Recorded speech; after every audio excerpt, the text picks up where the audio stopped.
Hey folks, welcome to a podcast about Catholic things. This is Eric, the ambassador of common sense, and I'm here with Dan. I'm the ambassador of nonsense. Welcome, everyone. I'm not sure what to call the subject of today.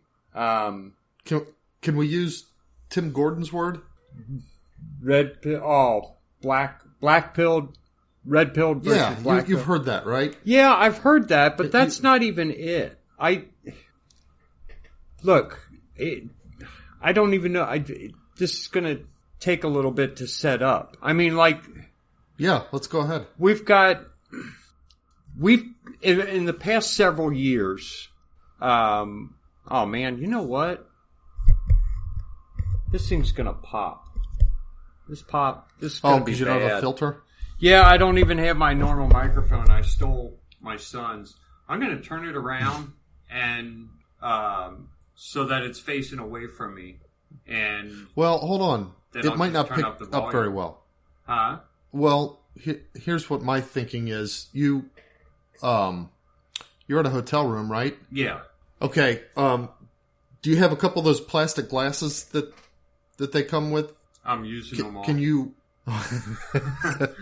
I'm thinking. Can you find something at the hotel room to support taking one of the pillowcases off and draping it over so that the pillowcase sits in front of the mic? It might work as a pop filter. You think that would work? Yeah, I don't see why not. That's basically what a pop filter is. It's not as as good as like a foam, but I think it would help. All right, so if I turn it back around facing me, I'm not able to see Pops real well. But you know what? That does seem to... I think that did do the trick.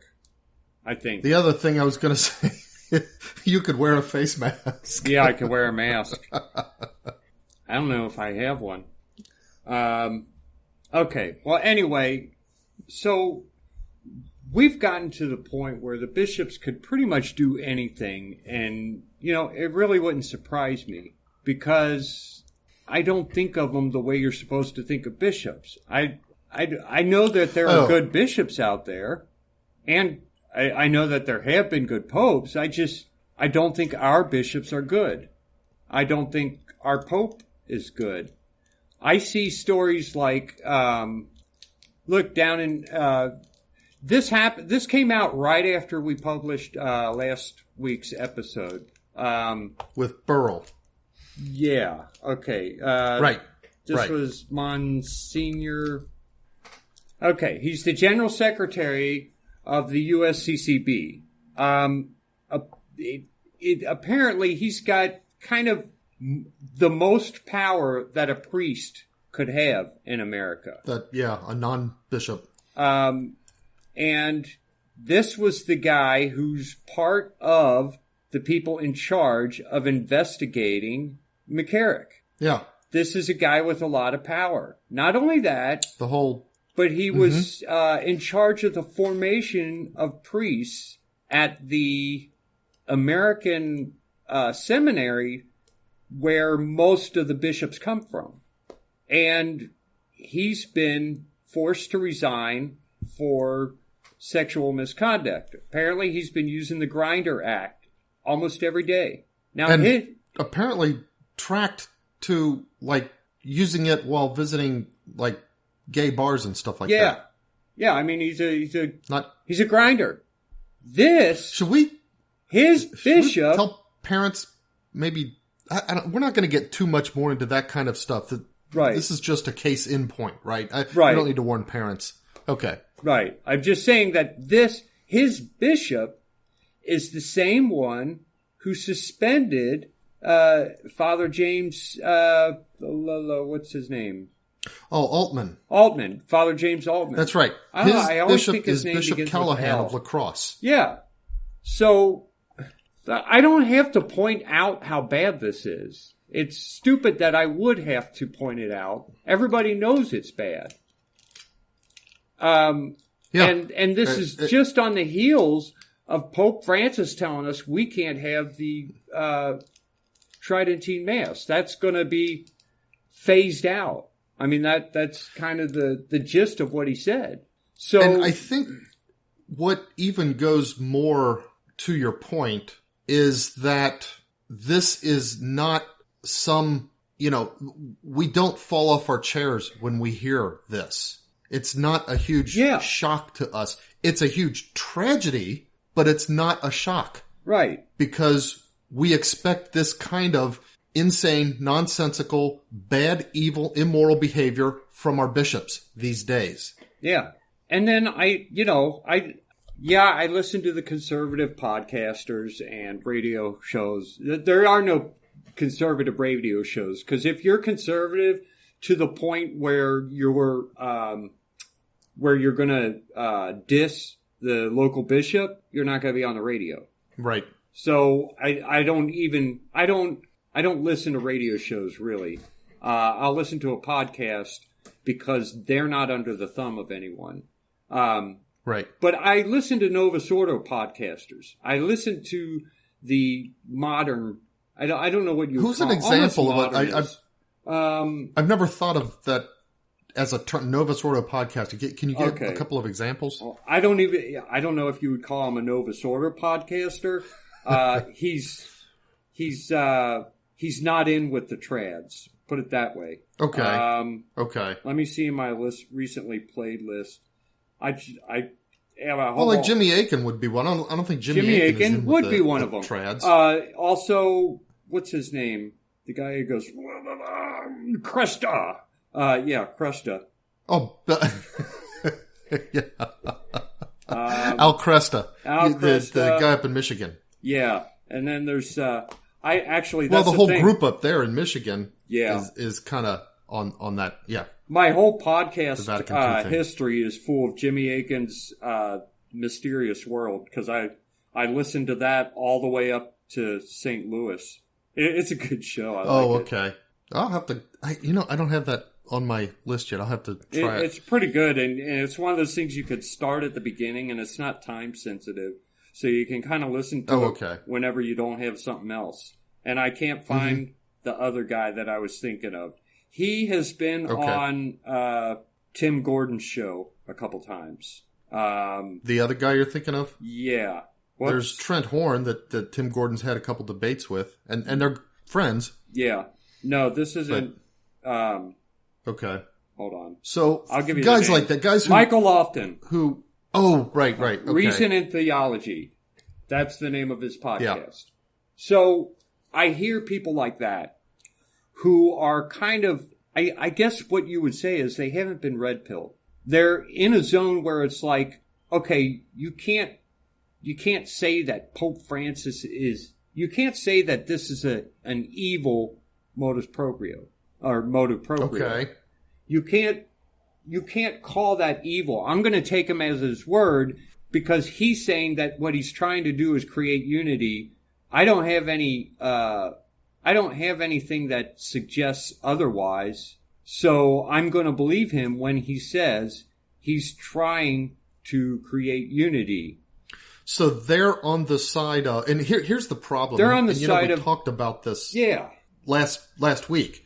If you're not going to say, okay, he's deliberately trying to do something that is ultimately bad for the church, then you've got to conclude that he's just real dumb, except they don't seem to want to accept that conclusion either, these guys you're talking about. Yeah, they won't accept that it has to be one of those two. And at this point in time, after everything we've seen, after we've seen them pull idols into the Vatican and send letters of praise to James, whatever his name is, the gay guy, Slim Jim Martin. Yeah. I don't think we have to wonder which one it is anymore. Right. And no, I don't think so either. So I'm living in this world where I think most of the bishops are bad, and then I start to think, well, is this? Because it almost becomes a separator in my mind. Are you a Novus Ordo guy or are you a Latin Mass guy? That's the test. I don't want to feel like I'm holier than thou because I go to the Latin Mass. But Right. that's kind of how it plays out in my mind, and I try to fight that, and then even more so, I think, well, not that I know that more and more people have been going to the Latin Mass, but really not that many people go. Well, yeah, it's still a tiny part of the church overall. Yeah, I passed Saint Ignatius, I think it was, the other day. It was on a Sunday. It was their most popular Mass time. And the parking lot's just jam-packed full. There's hundreds of people in there attending a Novus Ordo Mass, and they're probably thinking this is just great. Well, and maybe that Mass is good. You know what? I should quite. I think Saint Ignatius. I know that Father Tom Bolte was there, and while he's not conservative, I think he is a very holy man. But I guess he at least takes it seriously, yeah. Even though he was way undereducated in the seminary. Right. I guess I'm not sure how to put this. It gets to the point where it's like, okay, it looks like the entire church, the leadership in the church is actually against us. So where does that put me? Because when I hear these other guys, people like Al Cresta, when they hear us talk the way we do, which we don't troll, we don't like sit and call them names. We just call out evil when we see it, and these things are evil. We say, hey, this is a good thing. You're suppressing it. That's evil. Yeah. And this is a bad thing about whatever it is you're trying to promote. We kind of just call each shot as it is. And when you do generally evil things, then we conclude you might be an evil guy. Yeah. Yeah, that's. But is it? I started to wonder: is this me trying to feel good about myself because I'm so much holier than these evil guys? Because I'm being told that I'm just being divisive, and I'm refusing to accept. Okay, I'll give you an example. During the Novus Ordo, there's this special time where everybody shakes each other's hands. Yeah. That's always got on my nerves. And I would kind of just stand there straight and not offer my hand to anyone. And for a while, when people offered me their hands, I wouldn't return it. I would ignore them. And I started thinking about that. I thought, you're just kind of being a jerk, really. This person has no idea what your objection to shaking hands is. This person takes it as you're just being a jerk. You're being standoffish or whatever. Yeah, whatever. Yeah. So is that what I'm doing when I think of the bishops and the popes this way? Okay. Could things really be this bad? Standoffish? Are there many bad people in the world right now? Because a lot of people are behind these popes, and all these. You hear about these even in the Novus Ordo, just flat out abuses of the Mass, but everybody seems to enjoy it. So I'll tell you that my experience has been, for example, I don't know if you've gone to St. Ives. I used to live for a little while in the north side of Indianapolis, a city called Westfield.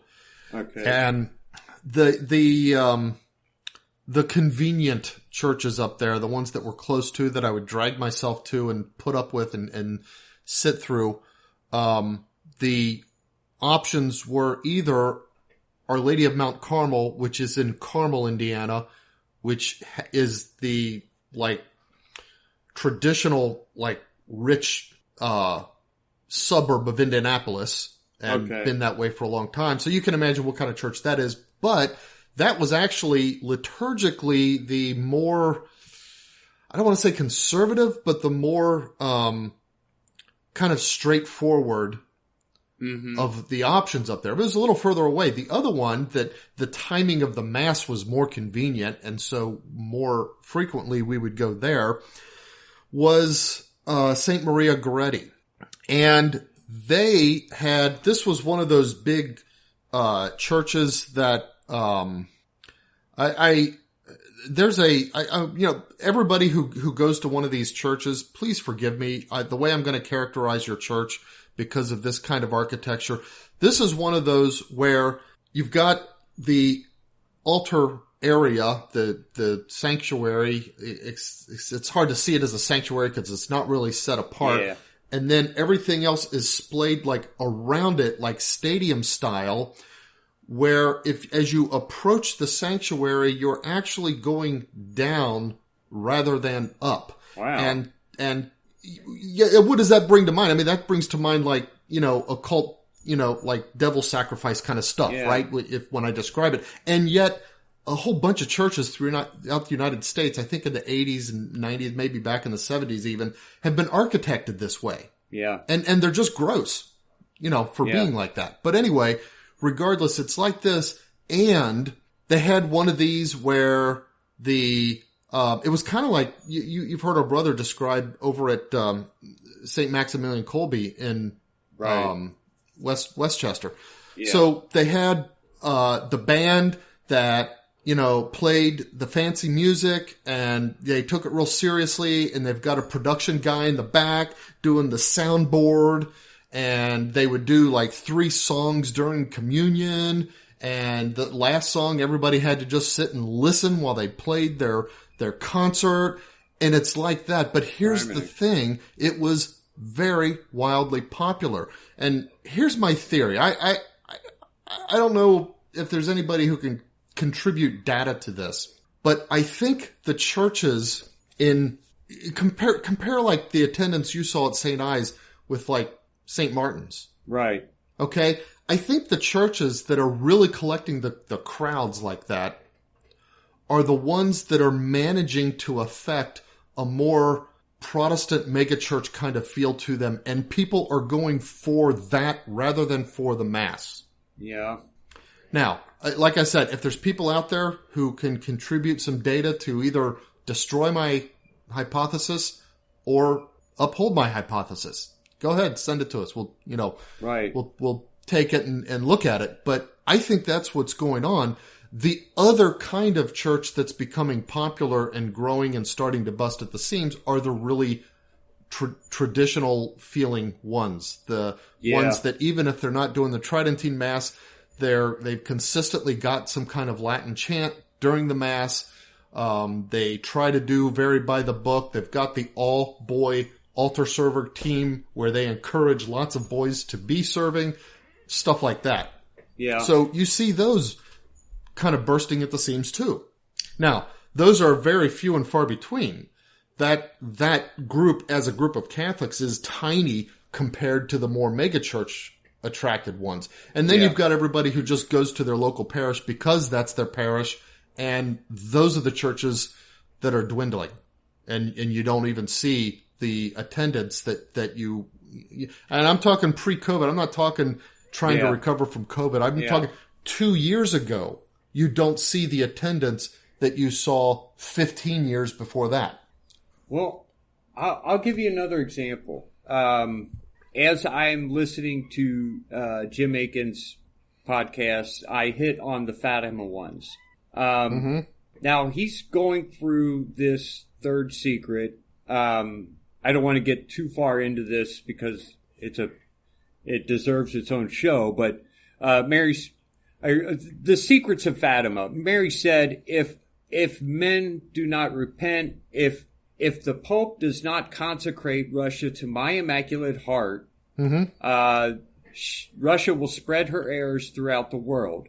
And then she said, eventually my heart will triumph and Russia will be converted. Yeah.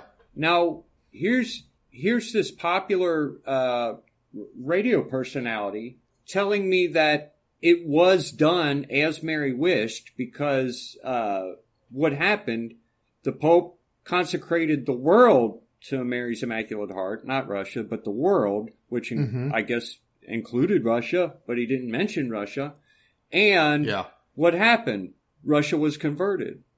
And I'm scratching my head. I'm like, what? What do you mean converted? When did Russia get converted? Well, the USSR fell. And there are churches in Russia now. That's not a conversion. That's just an interior destruction. That's the implosion of their Soviet system. In fact, that's not a conversion. The only church that really did make any kind of comeback in Russia was the Russian Orthodox Church.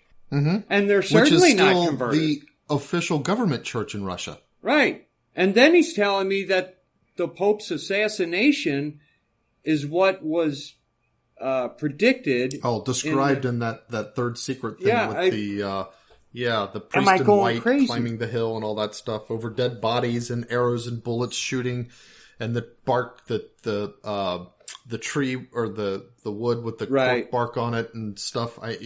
You start to wonder, am I so much into conspiracies that I just want there to be a bigger deal out of this than there really was?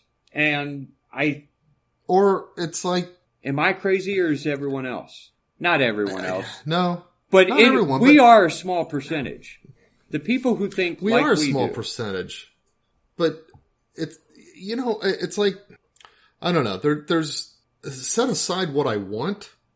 Yeah. Just ask yourself whether some of these things make sense the way they're being laid out. Like, to take the Fatima as one case in point, the Pope was shot in a attempt to kill him, and it didn't work, and he survived, and he visited the guy in prison, and forgave him, and then life went on, and then there was another Pope, and he's doing different things, and did that event deserve this grand Marian apparition revealed to the children? Yeah, certainly not. What? Yeah, I mean, it just does not make sense. So regardless of what we want, it's like the narrative kind of falls flat. It's like, okay, wait a minute. You thought you were going somewhere here, but you just tripped. Yeah. So, and I think that it's that way with like things related to the Mass too. Yeah. Well, I would like to think that the number of people who have fallen under this spell of mediocrity first and then just outright blasphemy in the churches today is not as big as it appears to be. But I started looking back in history. Because could that many people really be offending God? Because I think some of these things are very offensive to God. I think so. I think bringing a Pachamama in the Vatican is offensive to God, and I think anyone who would excuse it offends God. By doing so, right? Just by even making excuses for it, instead of calling it out for what it was. When someone does call it out, and that person is called divisive, I think that's an offense. Yeah, that's where my logic takes me. God as well. So could there be that many people really offending God that much? But, let's go back to when God created man and man started to fill the earth. He drowned everyone. Yeah, there was he could only find one family. It was actually one man. Who had found favor with him, who hadn't offended him to the point where he was going to destroy them. So I guess it's really not that far-fetched. Well, but not only that, but then consider even after that. Okay, so he drowned everybody, and then the earth came back. Yeah, he repopulated from Noah, and then what? And then everything he chose Abraham again. So he chose one guy. Yeah. And eventually, that guy's family moved down into Egypt, where in the forge of slavery, they gained a stronger sense of identity as a people, and he led them, he plucked them out of Egypt, and the Bible keeps referring to it, a vine plucked out of Egypt to be planted in the Holy Land. But this is one people, one nation from the entire face of the earth. Yeah, what about all those other nations? Cultivated and favored all that time. And all the other nations that were out there, the people who occupied them, both their kings and their they weren't really peasants per se, but the regular people and the royalty and everything from all these other people, they only served the purpose of cultivating this idea of the Israelites as the people of God. God drove them to whatever purpose. In some cases, he had the Israelites just kill masses of them, men, women, children, and cattle, just all over. In many other cases, he, had the kings and the king's sons killed and so forth. Now, when the Israelites strayed, he also then would allow one of these other peoples to get stronger and deliver, some kind of punishment on the Israelites, even exiling them for a time and so on and so forth. But the point is that all these other people, God, it's almost like he didn't have a concern even for their lives individually. They served the purpose of cultivating Israel as his people so that the Savior could come from them. So if we think of it that way, and then we think, okay, even then going through, the history of the church, there were times when the church was more popular, times when it's less popular, times when within the church, those who were good were many, and times where within the church, those who were truly good were few. It's not that far-fetched. Yeah. To think that most people are being deceived, being misled, especially when the bishops are, obviously, even the ones who aren't actively engaged in evil, they're obviously courting evil. They're more concerned about their relationship with the world and with those who hold power in the world, often through some kind of evil means, than they are with the salvation of souls within their flocks. So I don't really think it's I don't think recognizing that is coming from a place of, just wanting to be or feeling kind of like holier than thou. Now, I think recognizing that creates enormous temptations to feel holier than thou. Yeah, but I don't know how to fight those temptations. I try not to dwell on it, but one way to fight it is to recognize. One of the things that happens is if you accept things this way, you feel an incredible sense of urgency to claim the gospel, to bring more people into this fold. If it's that few who are going to make their way to heaven, then we've got to start spreading the word. At least with our own families, we've got to get them on the right path. But these other nations, when you've got priests who are going there and not even converting people, like in the Amazons. Bragging that he hasn't baptized, the bishop hasn't baptized anyone in 50 years or something like that. What are we going to do about all you want these to talk people? about it? That's offensive to God. Yeah. Now, another area that this kind of, and this is part of the red pilling. And you mentioned Tim Gordon's term for black pilling instead of just red pilling. There's that. But there's also, when you start to understand, hey, things really are this bad. First of all, you start to see enemies when they're maybe where there aren't enemies. But also you begin to wonder, how did this happen? And you're looking for some kind of controlling factor in it all. Like Freemasonry or communism. And I still wonder about that. I don't believe Freemasons are as powerful as people say they are. But I think in the end it doesn't matter. Let's say the thing that keeps me scratching my head about the Freemasonry, about the let's say like the Dr. Taylor Marshall style discussions of Freemasonry. Think about, for example, let's for a minute remove Christianity and think, say, in the Far East, China and Japanese culture, and they do things that they kind of have a culture. I don't know if it has remained into today's world, but they had at least a culture of doing things, starting things, that need time, so much time to develop that they themselves would not be the ones to finish it, that it wouldn't really fully complete until maybe several generations later. Yeah. And that would be the case whether they're, whether it's establishing some kind of special rule for a dynasty or a particular kind of garden or whatever it was. But the thing is, so you might say, well, why would they bother then? Who cared? Why would I start something that I'm not going to get to enjoy the fruits of?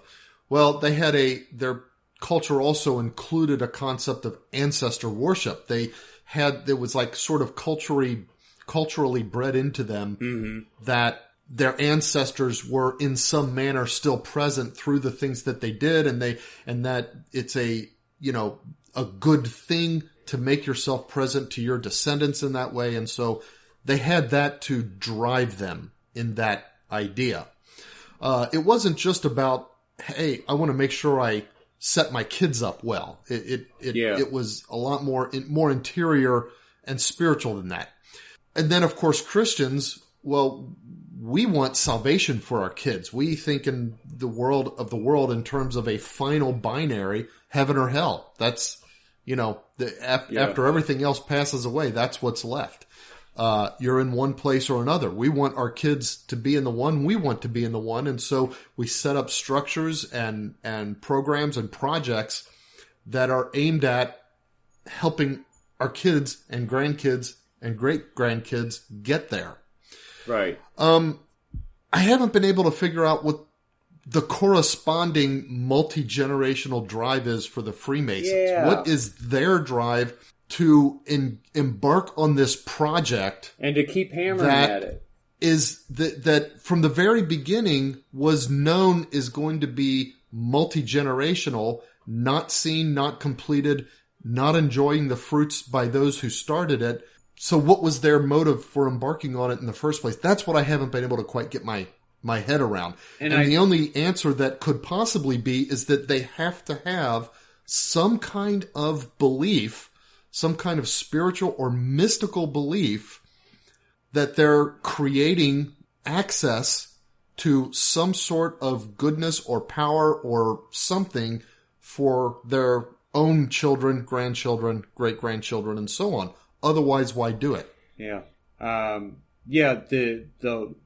The love of evil doesn't usually create that kind of dedication to the point. No, I mean, if it was just a matter of loving evil, they would, be people like Hugh Hefner or somebody. He set up this empire of pornography and hedonism, but he didn't engage in some kind of project that would only bear fruit after so many generations. He just did it and set it up himself, and then he, is enjoying the fruits of it. Of course, he'll reap the fruits of it when he dies. Yeah. But that makes more sense than this sort of conspiratorial plot thing. Now, maybe somebody has an answer for me out there. I just haven't heard it yet. Right. Let's take the flip side a minute. Let's talk about, good conspiracies. All over the world, the Latin Mass is destroyed. 1970 comes, no more Latin Mass. Everybody's got the Mass in their own languages. Or they've got a Latin Mass, but it's completely different than what we've known. Mass, the traditional Mass is destroyed. And, okay, whatever. For 10 years, it seems kind of like, we saw all kinds of crazy things. But after about 10 years, here in Cincinnati, again, I don't have the people's names, decided, hey, let's get together and start a group and start petitioning the bishop and trying to come up with the money that would be needed and whatever we have to do to make it possible to bring back the old Latin Rite here in Cincinnati, to have a Mass that we can go to. And they worked on it for years, and then it happened. Now... Yeah, I'm trying to remember some of the names. I remember the name Lynch. It happened. Okay. Suddenly we have the Latin Mass in Cincinnati. seemingly at the same time this was going on in other cities, though. Right. And because Cincinnati wasn't the only place. Right. And then afterwards, branching from that, now I understand that it's kind of like, some guy's visiting Cincinnati and his friend invites him to this Latin Mass and he goes back to his city and say, hey guys, you won't believe this. Let's see if we can do this. That happens some of the time, but more than that. Not for all of it. There's certainly no directive. There was not a single person saying, this is what you need to do in order to get a Latin Mass in your city. It was groups of people spontaneously popping up because they knew how good it was and they wanted to do whatever they could to have that in their city, to have that available to them and their families. There was no conspiracy here. And even if there was, the conspiracy, if let's say a person out there said, hey, we need to fight against whatever, Vatican II. In order to do this, let's get the Latin Mass back. No one would do that just to fight Vatican II. That's not why they like the Latin Mass. Right. Yeah, exactly. And they wouldn't do it because they're being told to do it. People just like the Mass, so they wanted to do whatever they could to bring it back.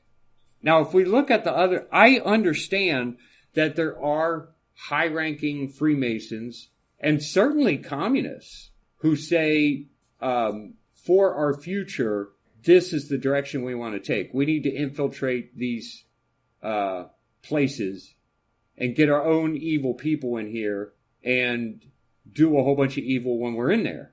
No, they didn't say evil because for some reason they don't think they're evil, but that's what they're doing. Evil. Yeah, right.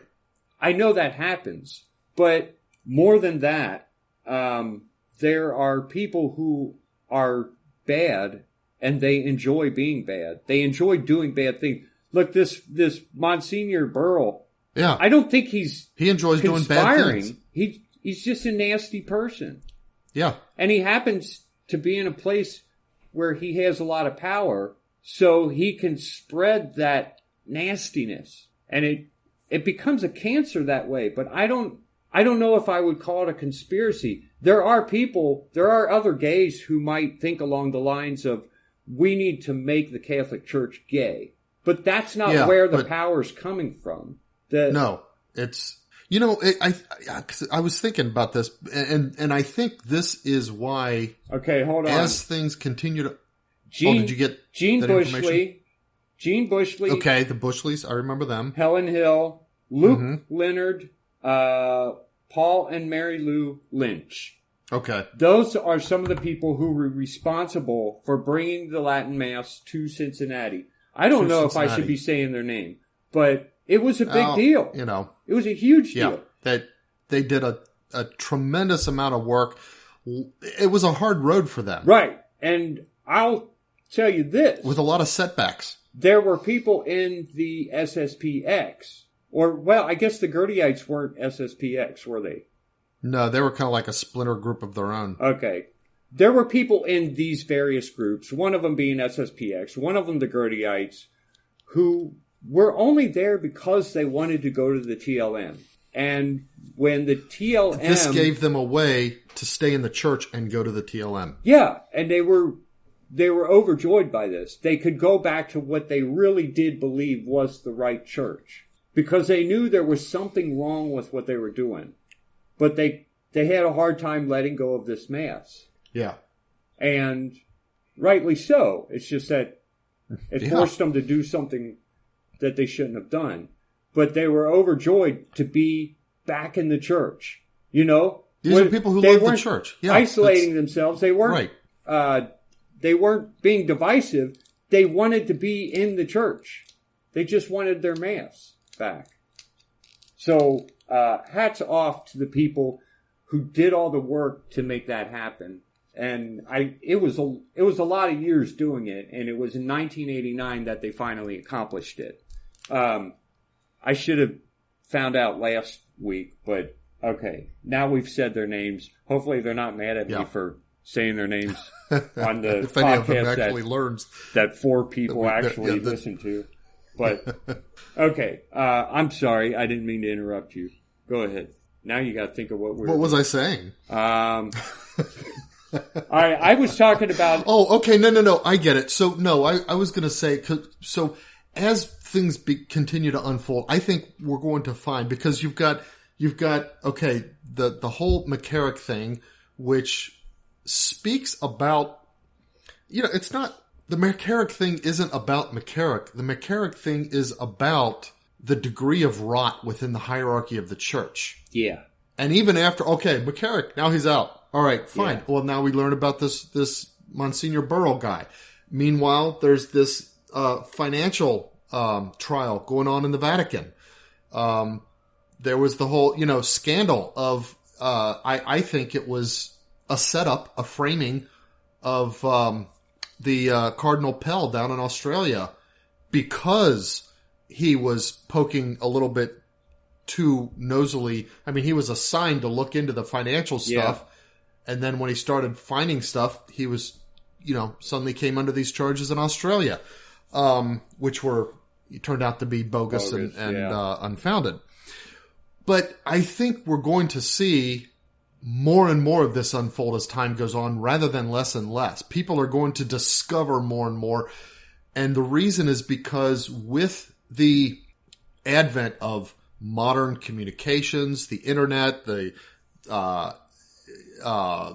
telephone system, going back to the 50s and 60s, broadcasting and all of that kind of stuff, with the advent of the modern age, what we might think of as the post-industrial age, the information age, however you want to think of it, it has become such that it's easier and easier for those who are in high positions to get away with behaving badly and keep it hidden. Yeah.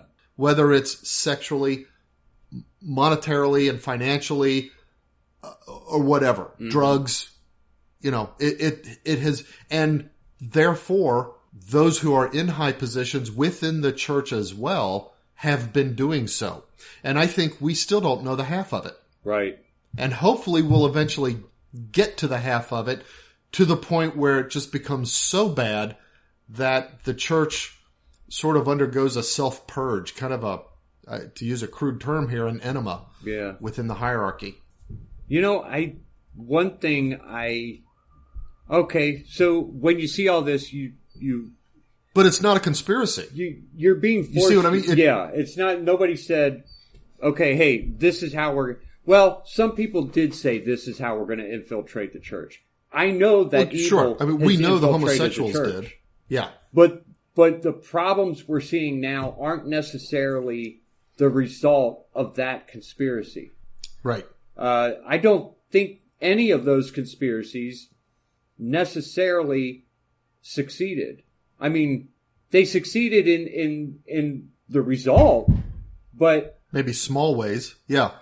I mean, I don't look. Why would you give credit to the homosexuals who said we're going to do this, rather than the Freemasons who said we're going to do this, rather than the communists who said we're going to do this, rather than the Illuminati who said we're going to do this?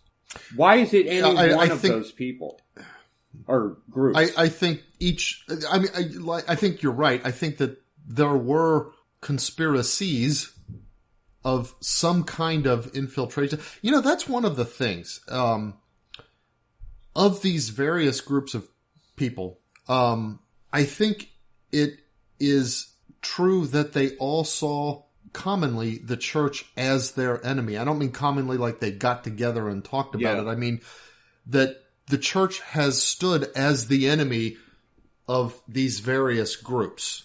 And therefore, each one of them, in their own way, sought ways to either take over, take down, or just blunt the work of the church. Yeah. And each one succeeded in some small ways. Right. And I think that's how, what in terms of conspiracy, I think that's where things probably are. Yeah.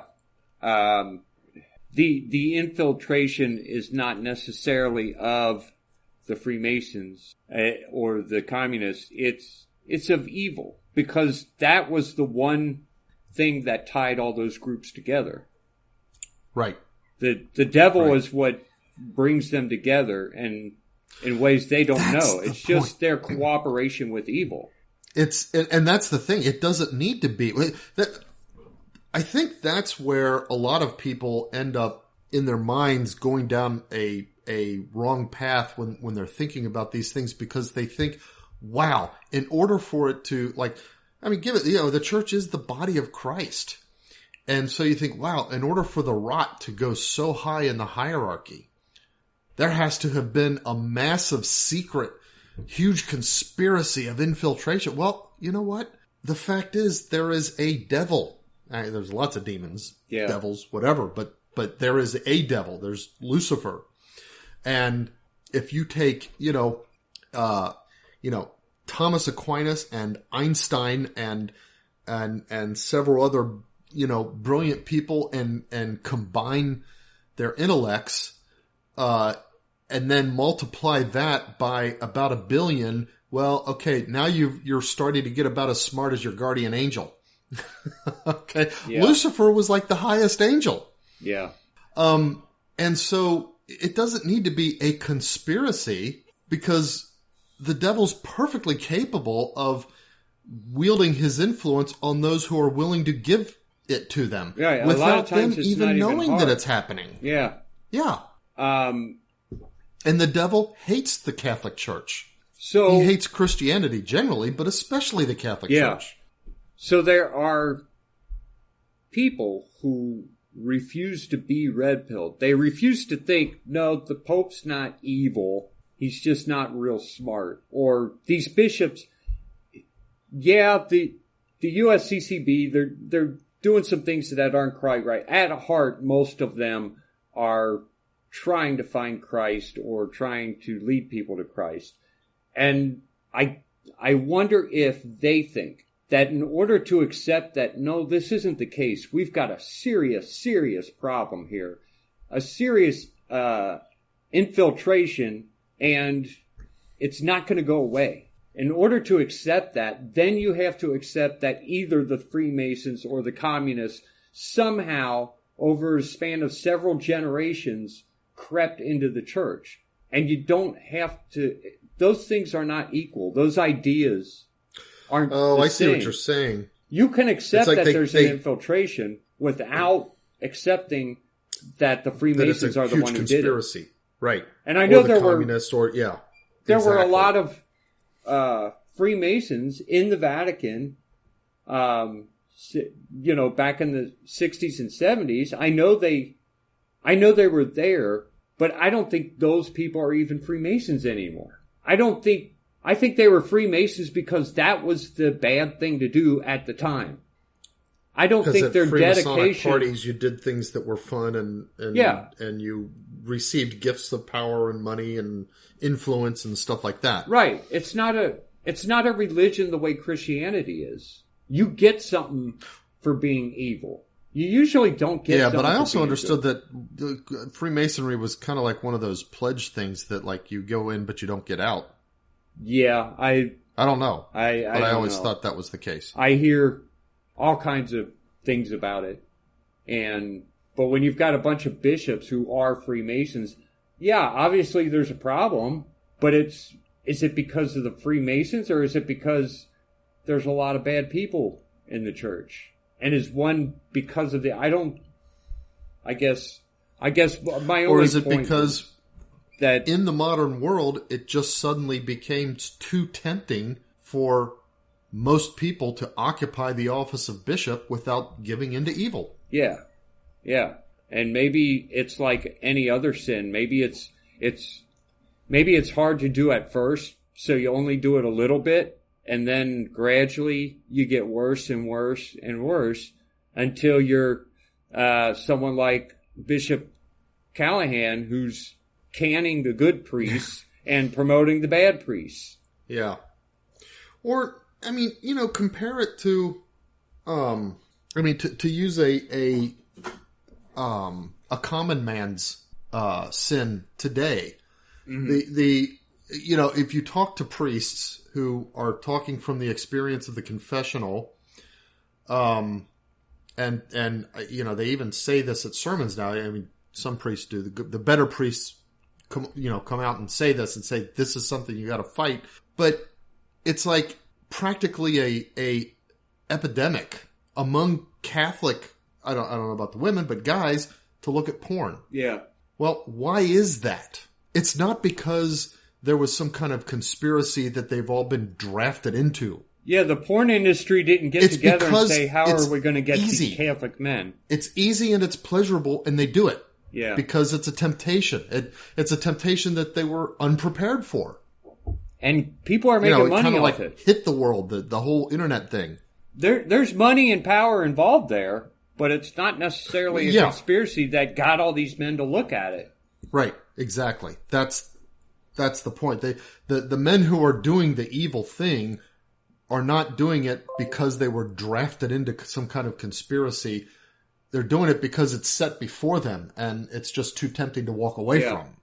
And I think it's that way with the power that a lot of these bishops have. Now, for guys like us to call this out, you think the Illuminati's going to come and... No. No. What's going to happen is, we're one of those divisive podcasts who... Oh, yeah. Yeah, that's right. We're I gotta... Okay, let's... For a second... You know what? That's the... my blog, what's the name of it? All is grist? No, the grist mill. Well, it's the grist mill, but the actual specific blog is Separationem Venidare. Well, I come to bring separation. Okay. Well, Christ said, he said, you think I come to bring unity? No, I come to bring division. Yeah, I guess I would point that out. That's why. Any guy out there who's still on the blue pill, who's still Pope-splaining every time Pope Francis opens his mouth, even if by now you're willing to agree that Pope Francis maybe didn't make the right choices so far, but who's unwilling to accept that, no, by golly, he's trying. Yeah, there's a real evil problem here. There's a diabolical problem in this. And you're just, what if we were right? Just play that thought out.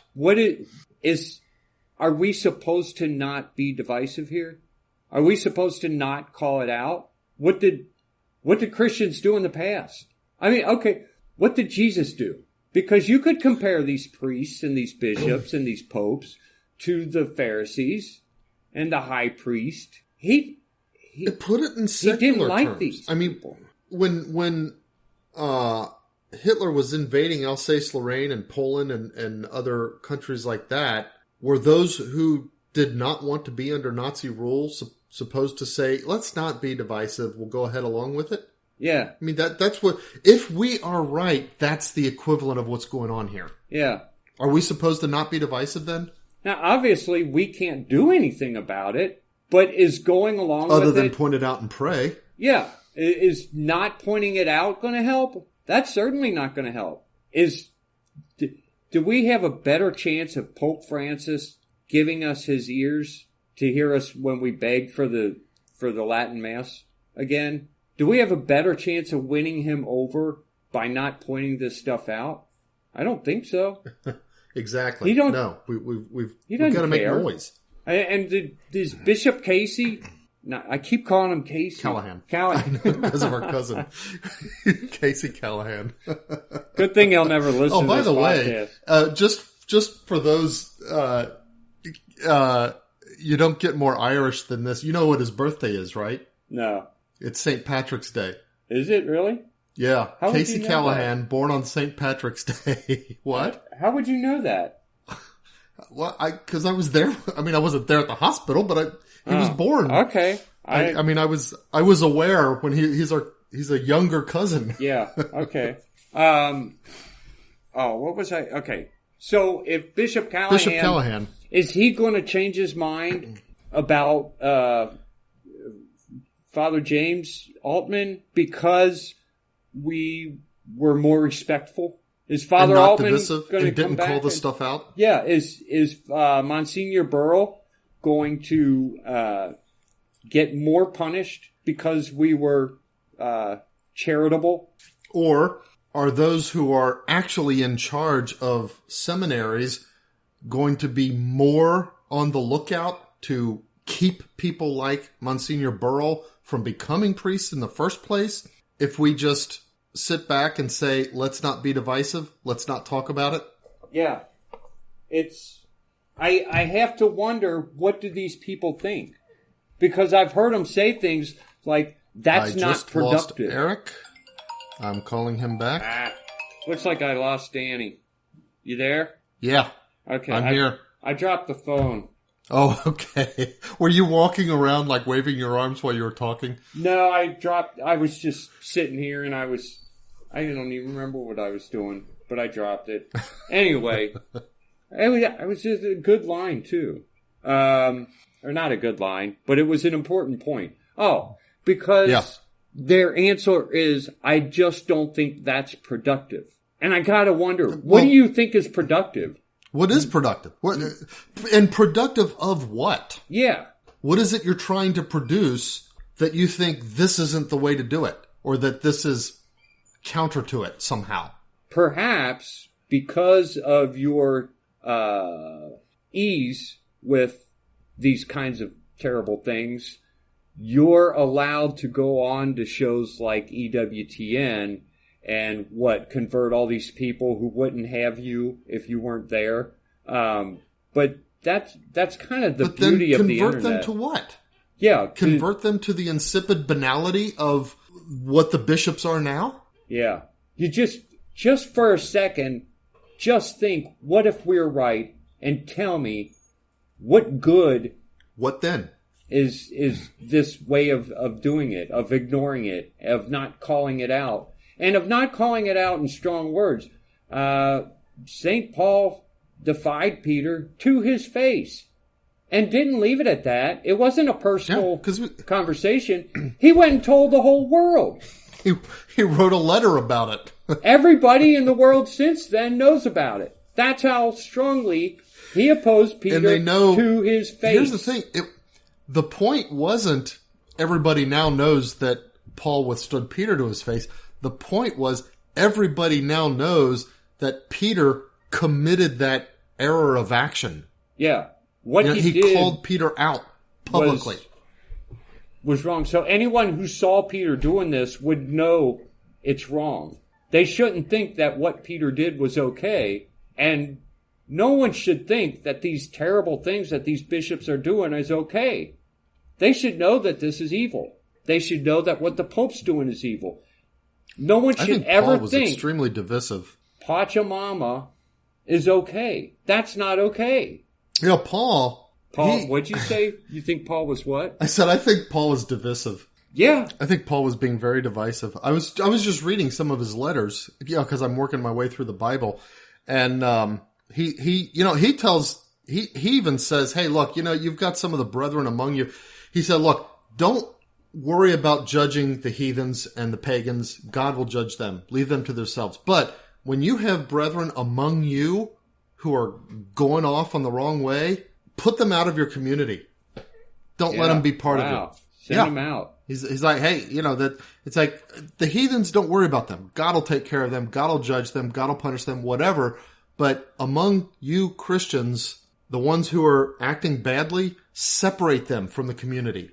Don't let them in. Yeah. You know why? Now,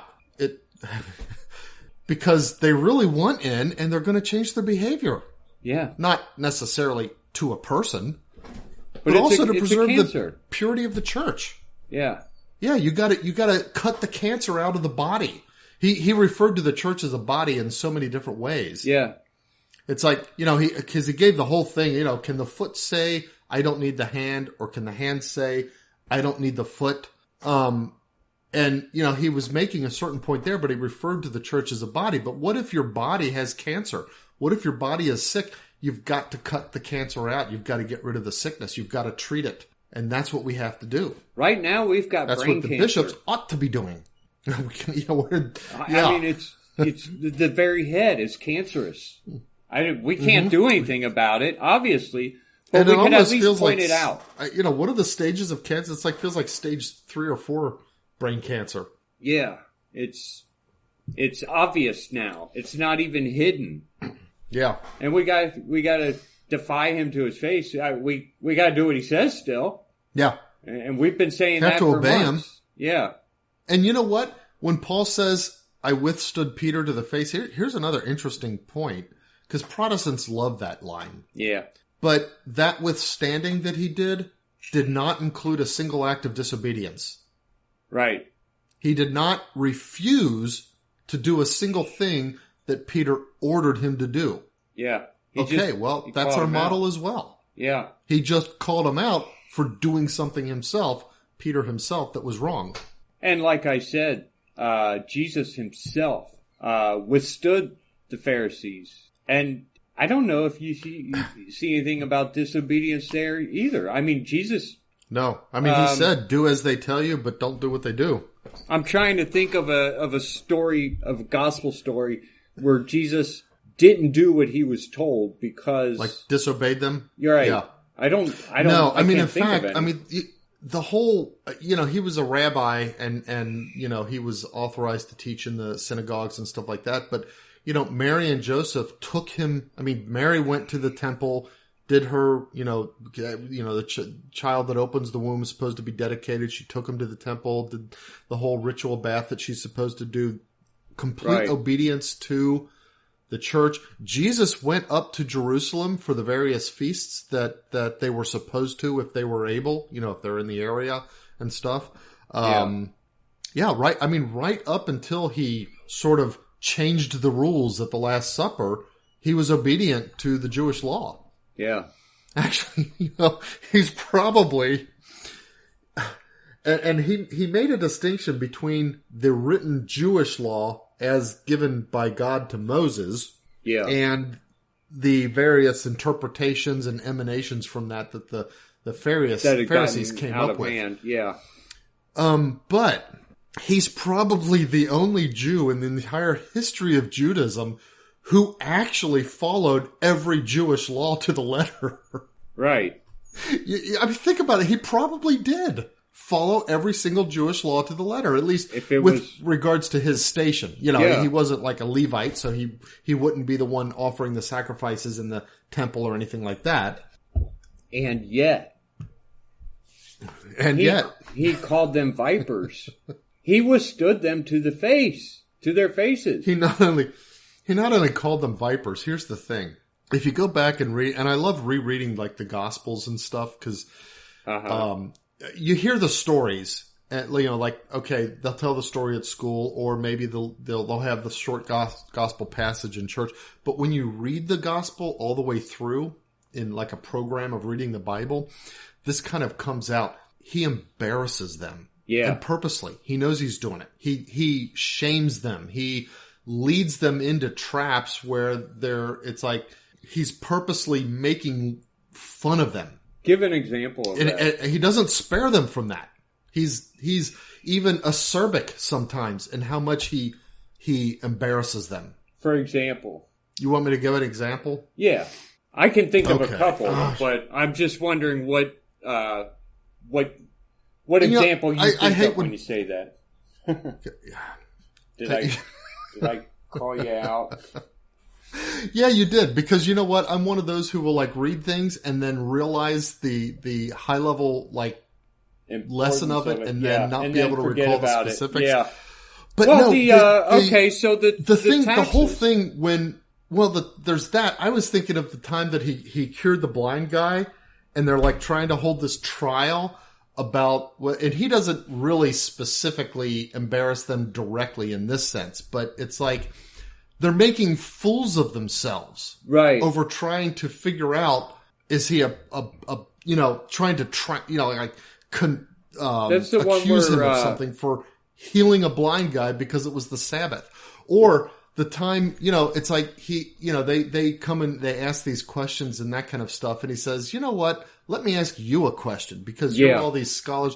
This Old Testament, you guys have studied all this stuff. Certainly, you're going to be able to answer me. Yeah.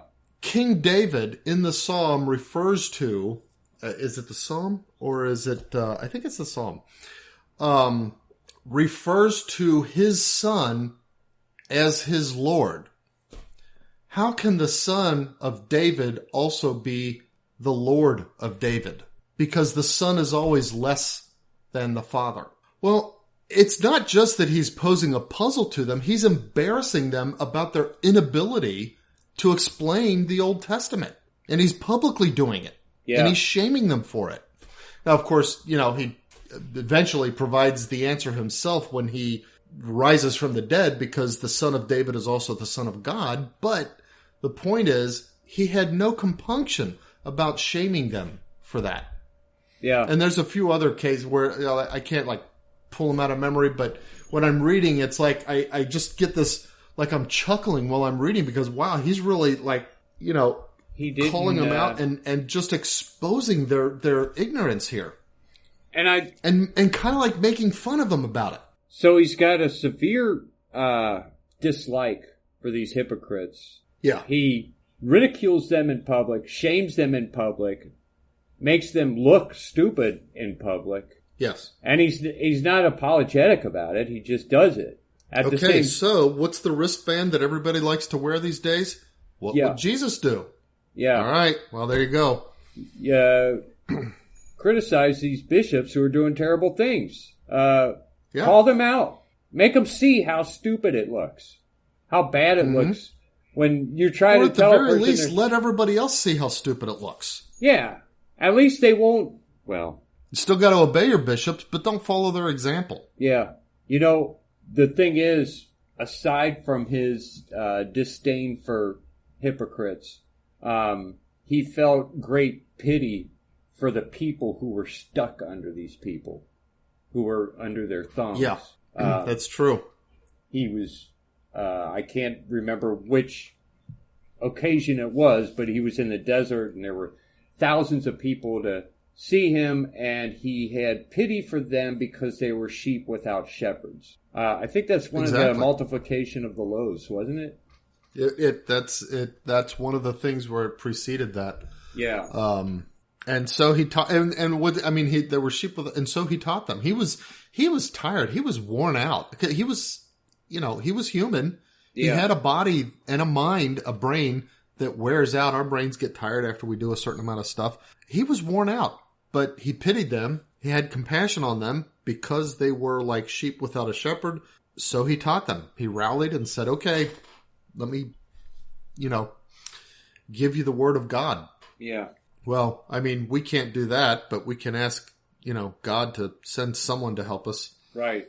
And we can't give the bishops the word of God. We can I'm thinking the people who are stuck under the bishops. Yeah, well, we can't change their situation. We can't authoritatively. But Jesus didn't really change their situation at the time. He did eventually because he died for us. But well, that's true. All he did was he just tell them the truth.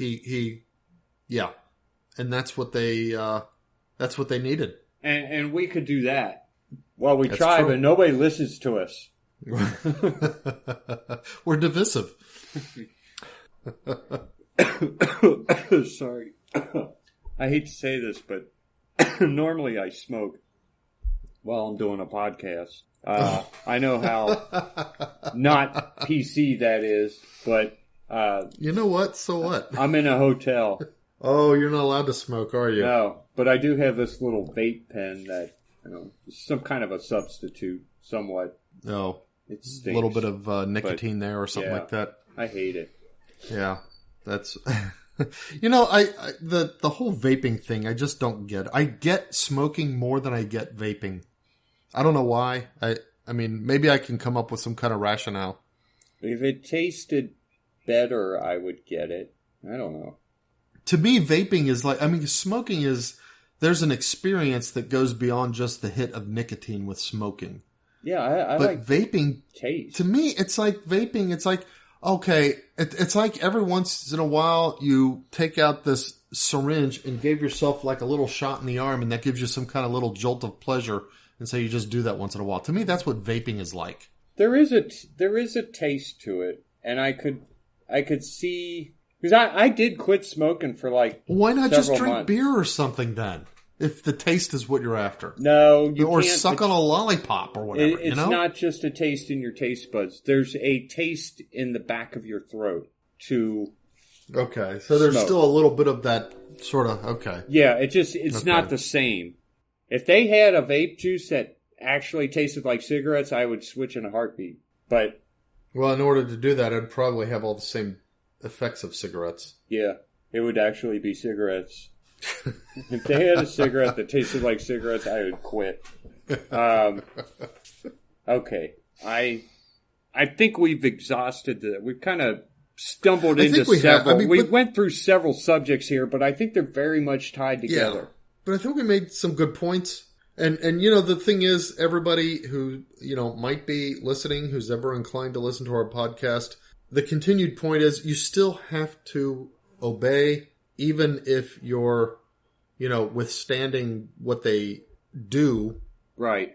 You know, your bishops, the Pope, and so forth. You still have to obey what they say.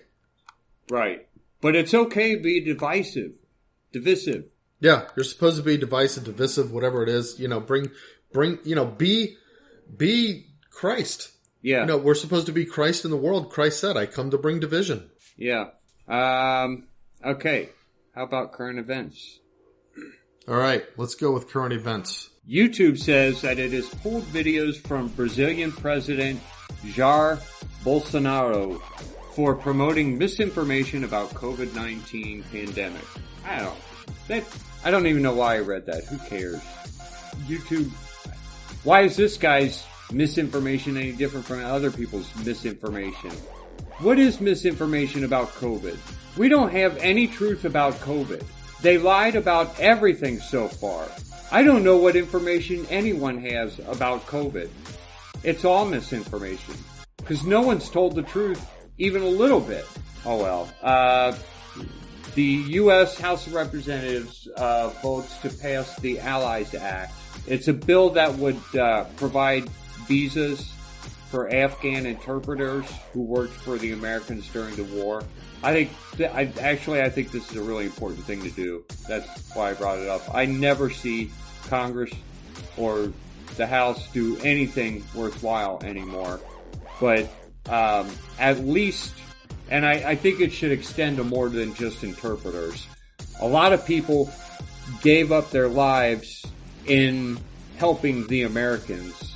And as the Taliban returns, those people are going to be hunted down.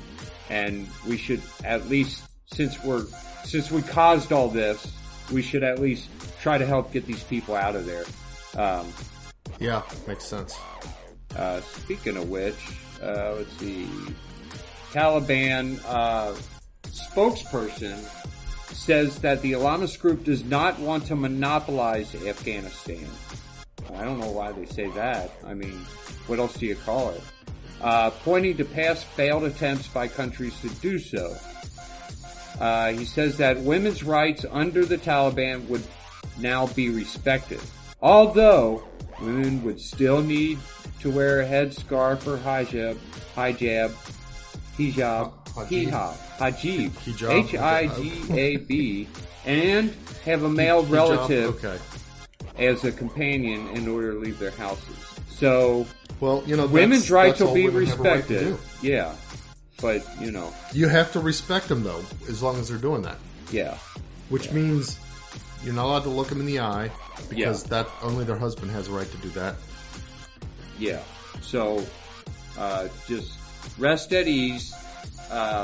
Women are going to be respected in Afghanistan. In the new Taliban rule.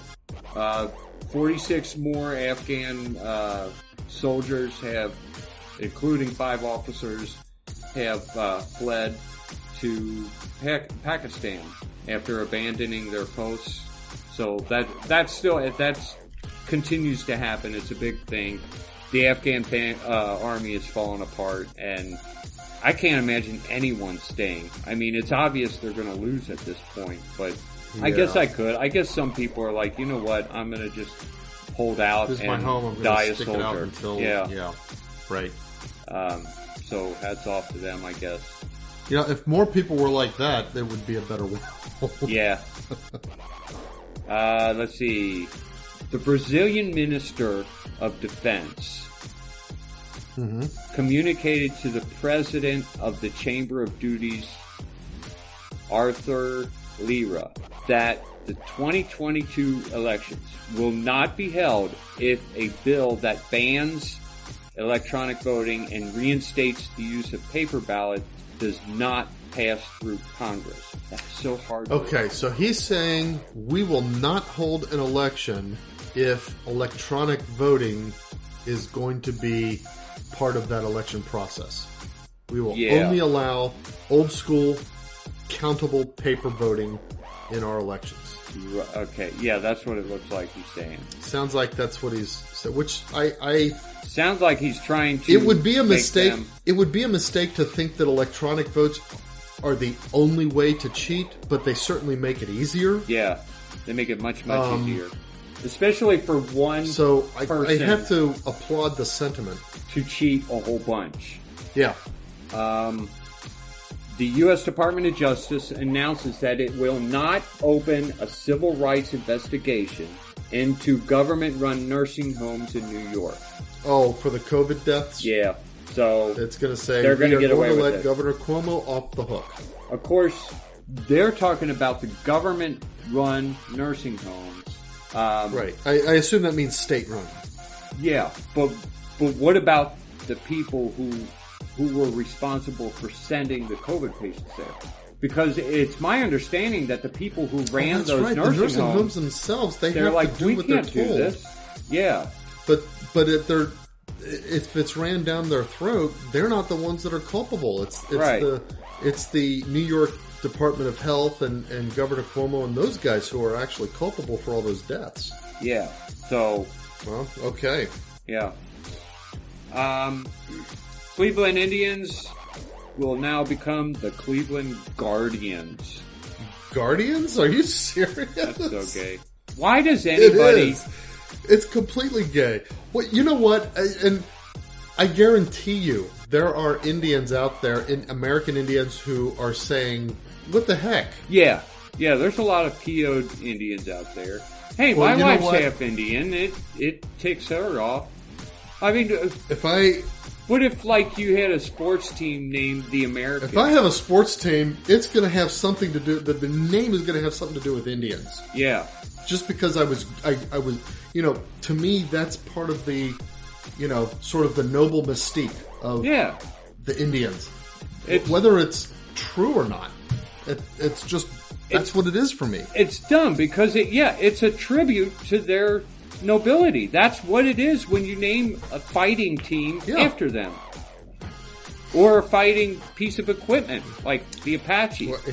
Or a motor. Right. Yeah, an Apache helicopter, or Black Hawk, or whatever. Mm-hmm. Or a motor that's supposed to run and never get clunked up, like the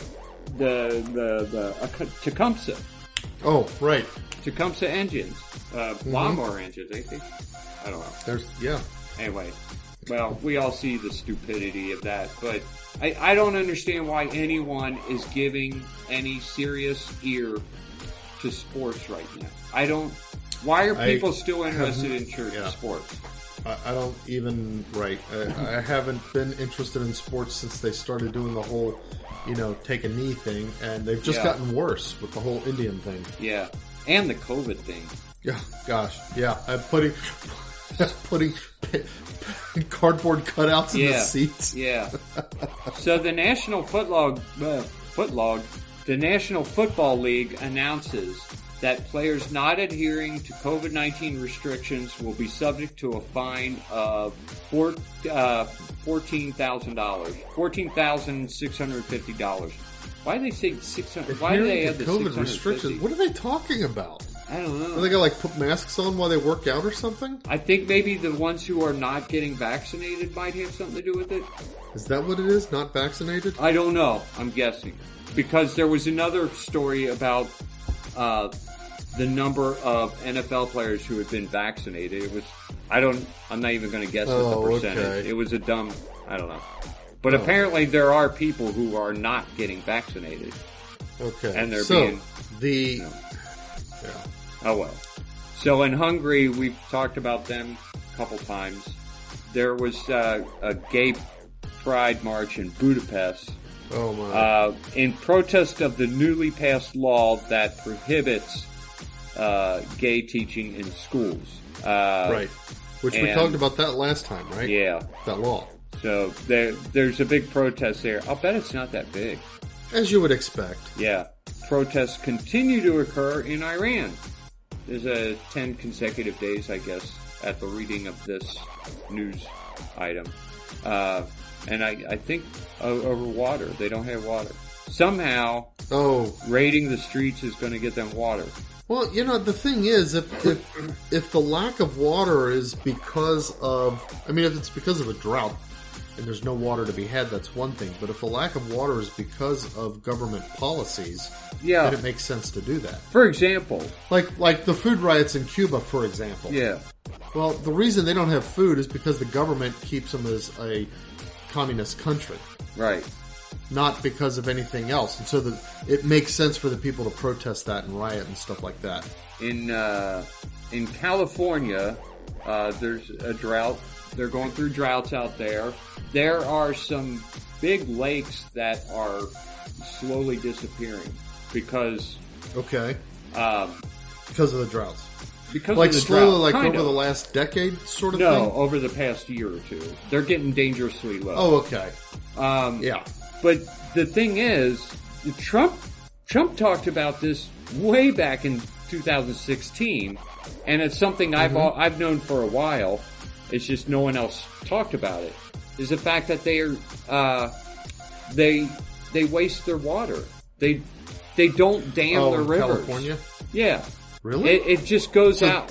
There's a couple dams, but most of their water just kind of goes out to sea. They don't build up reserves. So they don't dam them up and make reservoirs and stuff? Yeah. They could have a lot more water than they have. But they waste Not only that, but think about the real estate and the taxes that they could acquire from that. Those, like the property taxes and the that wildlife and stuff could acquire. Reserves that they could make out of it. Yeah. Think about our own. It makes complete sense to create reservoirs with dams. Yeah, Lake Brookville, or Brookville Lake. It's a big wildlife thing, Yeah. It's a dam. That's all. When you said that, I thought that you were actually talking about man-made lake reservoirs, because we've seen when I lived. Before I did my whole thing in Michigan, I lived up north of what about lakes disappearing? Yeah, north of Indianapolis. There's a lake out there, Morse Reservoir. Yeah, and of course, it's not like some reservoirs have they're really high dollar land and stuff. Yeah, and others are more moderate. This was one of those that's more moderate, but people have their houses right on the lake, and then they've got their boats and that kind of. But it is a reservoir. Yeah. And so during the time we were living up there in Noblesville, there was a drought one summer, and it was so bad that in order to have enough water for everybody, they were using water from that reservoir, and there's a restaurant out there that's like a floating restaurant. Yeah. It was on completely dry ground because of how low the reservoir got from them using it. But that's what it's there for.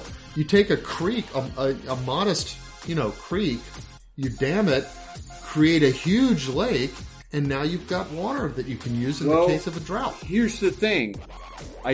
There are surrounding states with reservoirs that are draining. But California won't. Because California is taking their water.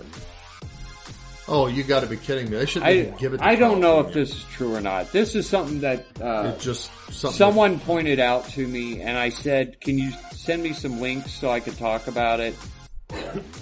And they sent me some of the links, but not all of them, and not enough to actually build up a story and say this is exactly what's happening. But that's what some people in the surrounding states of California are complaining about. That their water is going to California because California won't dam their rivers. It's so stupid. It just makes so much sense to go ahead and dam the rivers and create those reservoirs. Yeah. So South Florida Caravan heads to Washington, D.C. So South Florida. There's people in Florida and They're forming a caravan. Like Keys and stuff? I guess in the like bottom area. Yeah, I don't know. But they're forming a caravan, and they're on their way to Washington to try to urge Biden to take action against Cuba. I really don't know. Okay. You know, we keep doing this. We've got to quit doing this. Doing what? We keep trying to save the world, and these people are under dictators, and we try to get rid of the dictator and give them something more democratic, and it always goes bad. Oh, yeah. No, I agree. That's what's going on in Afghanistan. Yeah, but Cuba's right on our border. We actually have United States land on the island of Cuba. It's Gitmo. Well, so okay, but these people in Florida, their problem is that they keep having refugees wash up on their shores from Cuba. Yeah. Well, I believe that part of this caravan, I think a lot of this caravan are Cuban refugees. There are a lot of Cuban refugees in Florida, and they are among the people trying to get Biden to take some kind of action. I see. And I get them. Yeah. Because if they came from that, they know how bad it is. Yeah. And the thing is, Cuba is a dictatorship.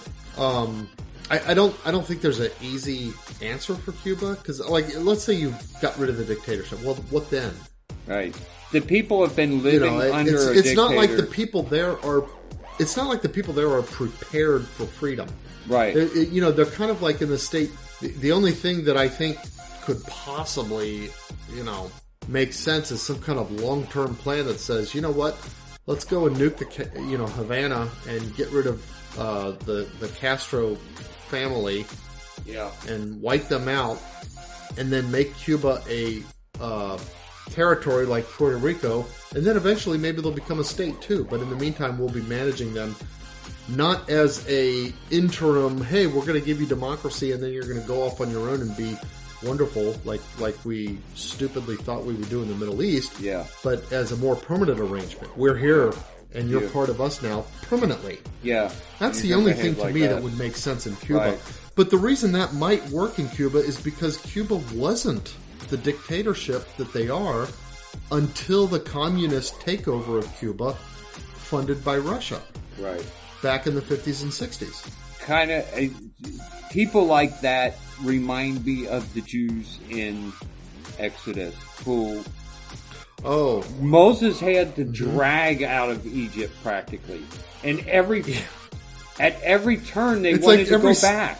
Oh, he wouldn't let them go back. You just brought us here to die in the wilderness. We should go back to Egypt. And it's like, come on, people. I'm trying to free you. And, you got to get a sense of God's frustration with them, too, from that. But, yeah, exactly. That's kind of like what it's like. Yeah. French Parliament approves a law that requires all healthcare workers to get the vaccine.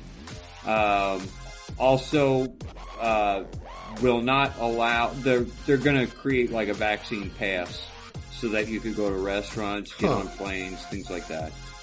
Oh my! We've been talking about that. This like vaccine passport kind of thing. It's really, really bad. It's a bad idea because as soon as they have it, it's going to be all kinds of other things added to it. Right. Oh, now we've got this thing you have to show in order to do anything. This really sounds like Mark of the Beast kind of stuff. And the thing is, we should resist this. In order to get the pass, you're going to have to. The rules are going to change.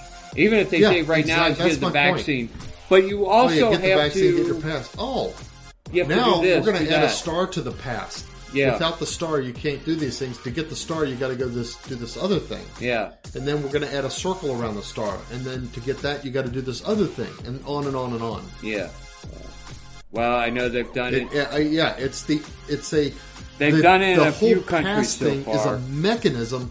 Once the mechanism is there, they can use it to control things in any way that they want. Yeah. I don't know why people can't see this. Yeah. Oh. It's because they want to be controlled.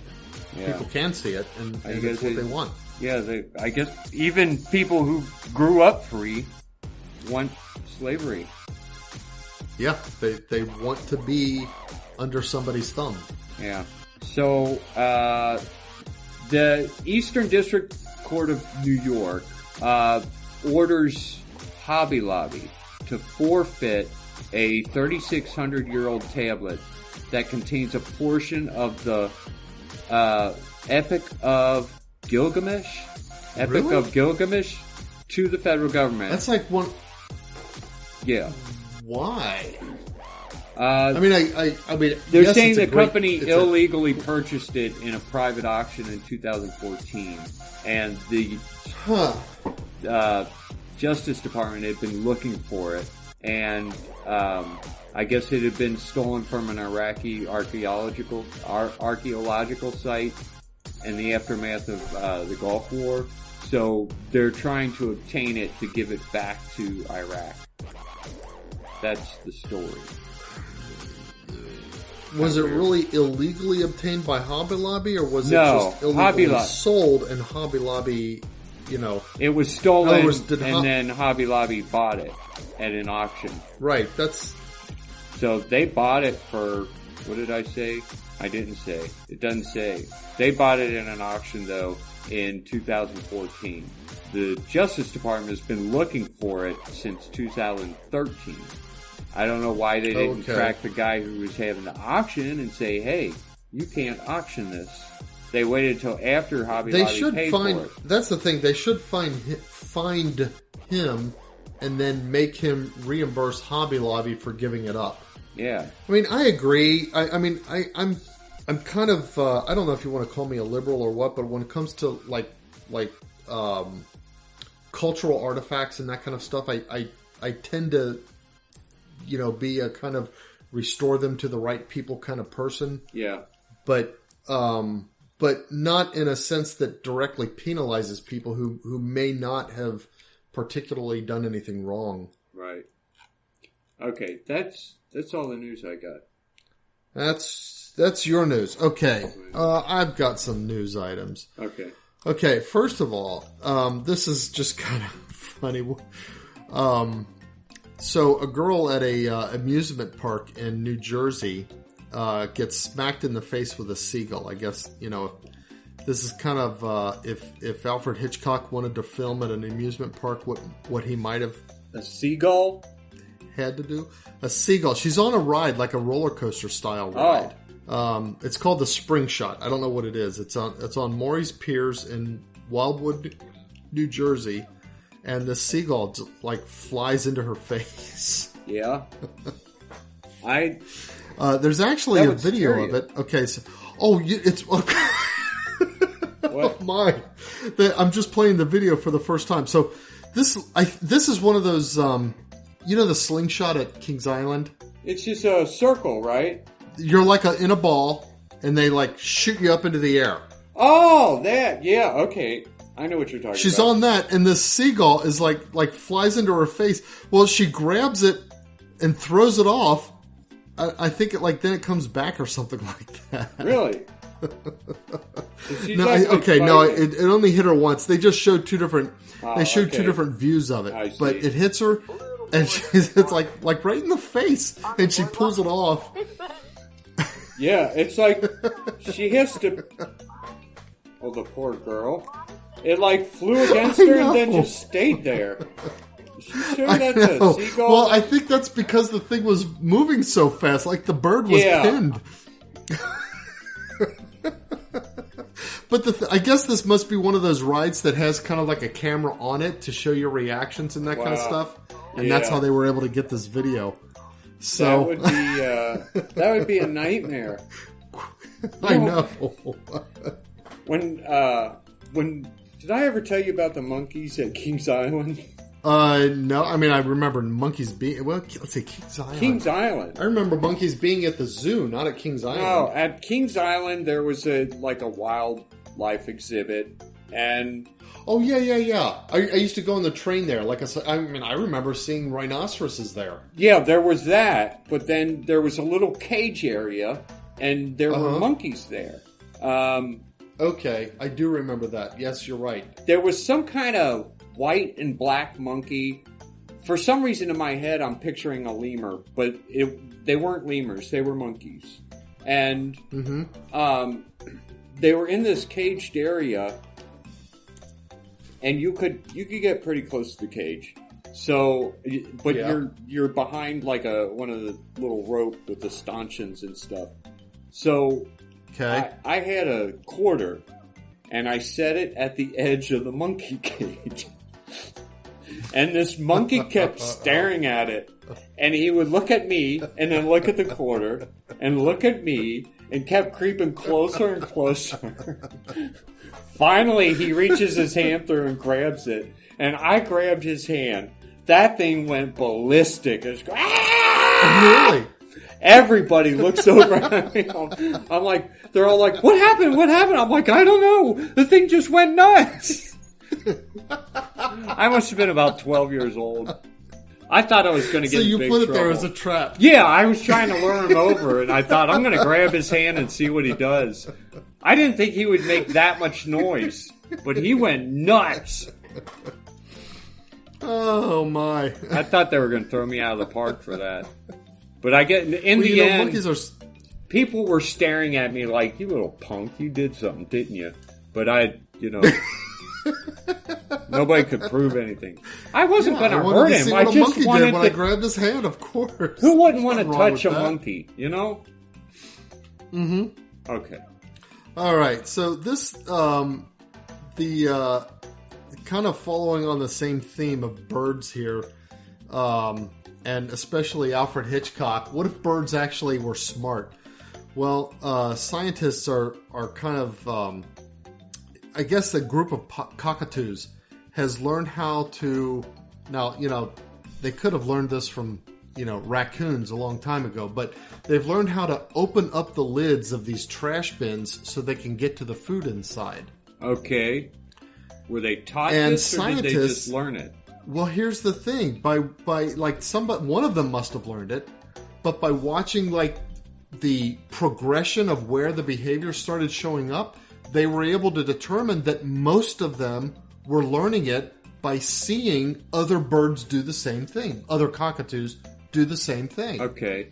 So they're learning from each other, which is, it's kind of a cool thing to realize that, it's that, not just they're randomly happening upon this behavior. But anyway, the point is that these birds do learn from each other. So, Alfred Hitchcock may have had something there. Yeah. Why? You got to wonder, if they learn by watching each other, why don't they progress as a species? That's true. I mean, there's some kind of limitation there where there's, I don't know if it's only that there's so much that they can learn, or if what is it that, why don't they do what we do? Obviously they're not going to get this because they're not smart enough. I think the problem is they can't conceptualize. Okay. They can mimic behaviors, and then once having mimicked it, they see the value of the behavior, so they repeat the behavior, but they can't think about it abstractly. They can't reason through problems. But there's this, on this link that I shared, there's this it looks like what they have are these cockatoos. I guess this is like in some kind of wild setting. I mean, wild in the sense that the animals are uncontrolled, but it's in somebody's yard, obviously. And they have these joeys or kangaroos or something, and these cockatoos are kind of going up and just sort of plucking at the ends of their tails, and the kangaroos run away so that the cockatoos can get to the kangaroo food. Oh. So they're teaching you gotta chase the joeys away. And then they can get to their food. Yeah. That's funny. I wonder how tame these birds are. Like, if you caught one, would you... Oh, like, could you domesticate it or something like that? I have no idea. Since I was a kid, I have always wanted a hummingbird. Like a parrot kind of thing? No, really? A hummingbird. I think that would be the coolest thing. Like a pet? A hummingbird? Yeah. They're so small. I wanted to catch one. Keep a cage that's too small. You get a small, I don't know, chicken wire or something. You get, like, fencing. Really, really... or an aquarium. You gotta, like, super small. Like, chicken wire won't work. I have seen very small birds in cages. Not hummingbirds, but I mean, they're almost like bugs. They're big. They're about the size of a hornet or something. I know what hummingbirds look like. We get them all the time in our backyard, or we used to. Yeah. I've never seen one in captivity though, and I have to wonder is it possible that they can't live in captivity because you never like see sharks them. Or something. Yeah, that's true. Like maybe they have to because there's not enough room for them to fly around and stuff. But however, the hummingbirds can hover, and no other bird can. Yeah, unlike any other kind of bird, it's weird. I mean, most bugs can't even hover. Right. Mosquitoes can, and dragonflies can. Yeah, but most others can't. Yeah, I think it would be neat to. I'm going to try to catch one. I don't know. Okay, how. Good luck. Let me know how it goes. Weird net to use because they get through most nets. You need like one of those nets that is like a mesh, like the density of like a pool clean out net or something like that. So what I'll do is I'll put a hummingbird out there and I'll get them used to coming into the money. A hummingbird feeder. What'd I say? A hummingbird. I'll put a hummingbird out there and I'll try to catch other hummingbirds. No, I'll put the feeder out there and every week I'll have this net that goes over on top of it more and more to where eventually they'll get used to it always being there and then one day I'll just drop it. Oh, okay. And that's how I'll catch it. That sounds good. All right, let me know how it goes because if you get one that like thrives in a cage, that'll be cool. Yeah, of course I got to get it. I should get a cage first. Yeah. Well, I always thought it'd be cool to tie a string around the leg and then walk around town with a hummingbird. You know? Walk around town with a hummingbird? Yeah, on a string. Oh, like a leash. You know? Only it's flying instead of just. Be like a fishing line or something real light. Yeah, something they can fly with. I've got a hummingbird. I wonder if the hummingbird would learn to like it, or if it would just kind of like give up life and die. Yeah, I don't know. All right, well let me know if you manage. Okay. Oh, by the way, okay, I'm gonna tell this story before I go into the next. Because it's talking about animals. So let me ask you that. What's your general opinion of snakes? Of what? Snakes. Snakes? Like the slithery? Yeah, like garter snakes and stuff like that. They stink. They smell really bad. But they don't freak me out. I have been. They don't freak me out either. Here's the thing. They don't freak me out. I've caught plenty of garter snakes as a kid. Yeah. I hold snakes. Mr.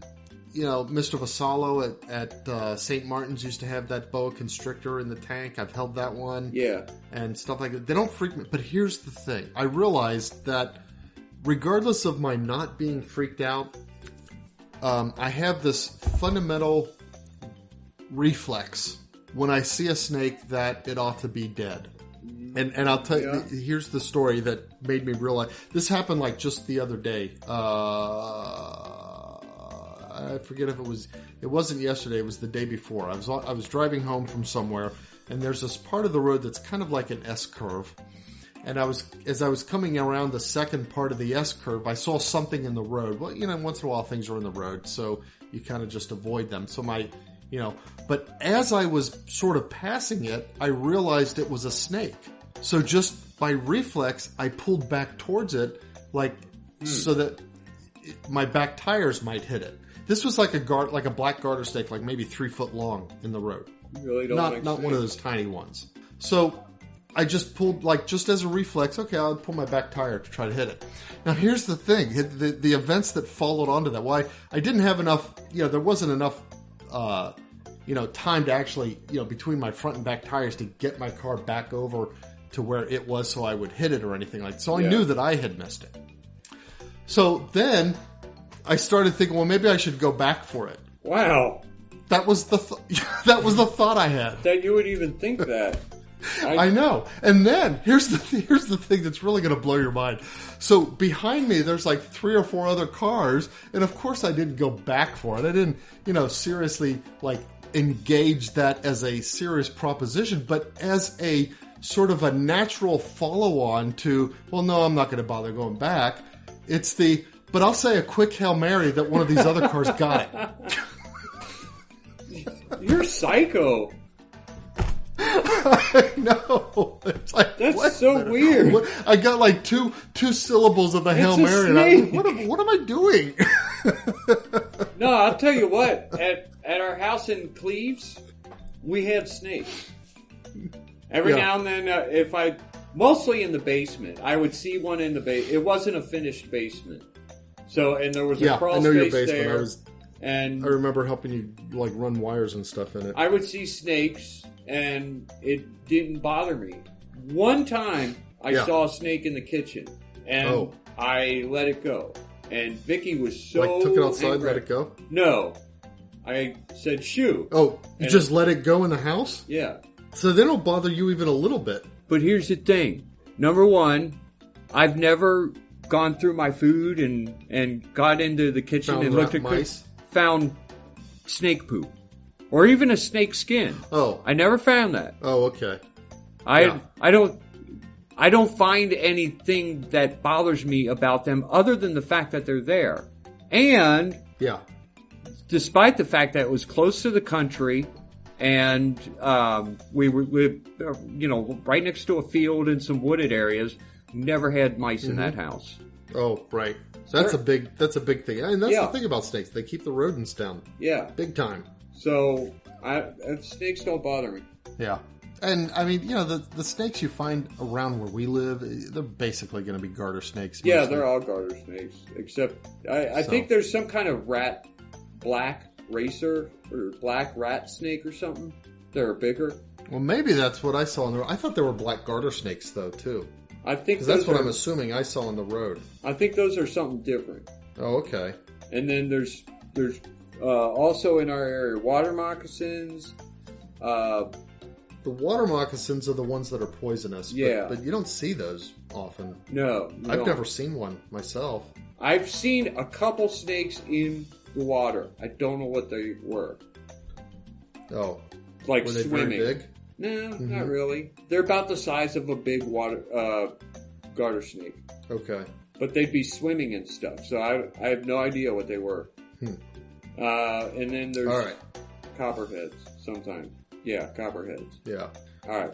All right. Well, anyway, that's my. I just like it occurred to me that's kind of like a nonsense thing in itself. Except I wouldn't tell anyone else about that. Why does it make me sound psycho? Yeah. Hail Mary for what? Yeah, I know that one of the other cars hit the snake. Anyway, it's just like the threefold boom, boom, boom without even thinking. Oh, God, maybe my back tires could get it. Oh, I know I didn't get. Maybe I should go back. Well, that's stupid. I'll just say a quick Hail Mary that one of those cars behind me got it.